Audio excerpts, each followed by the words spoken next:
Hello everyone. Cake খেতে ভালোবাসে না এমন মানুষ হয়তো পৃথিবীতে হাতে গোনা খুব কয়েকজনই আছে যারা কেক খেতে ভালোবাসে না।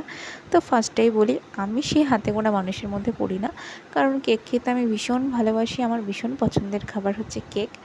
তো আগামীকাল ছিল আমার জন্মদিন, আর জন্মদিনের থেকে ভালো কেক খাওয়ার রিজন হতে পারে বলে আমার মনে হয় না। কারণ কেক খাওয়াটা কেনাটা রোজ সম্ভব হয়ে ওঠে না। কারণ সম্ভব হয়ে উঠলে উপায় থাকে না, বাজারে যাও, কেক কেনো, অনেক রকমের ঝামেলা থাকে। তো আজকে ছিল জন্মদিন, তো জন্মদিনের থেকে ভালো রিজন তো আর হতে পারে না, সেটা তো হাতছাড়া করা যাবেই না। আর সেটা যদি হয় ফেভারিট শপের কেক আর ফেভারিট ফ্লেভার, তাহলে তো জাস্ট ওয়াও। তো কাল বার্থডে স্পেশাল নিয়েছিলাম মিওমোর থেকে একটা চকলেট ফ্লেভারের কেক। ডেকোরেশনটা জাস্ট নাম্বার ওয়ান ছিল, আর টেস্ট নিয়ে কোনো কথা হবে না। তো সবাই জানো মিওমোরের টেস্ট নিয়ে কোনো কথা হয় না। তো কেকটা যত সুন্দর ছিল তত দারুণ ছিল।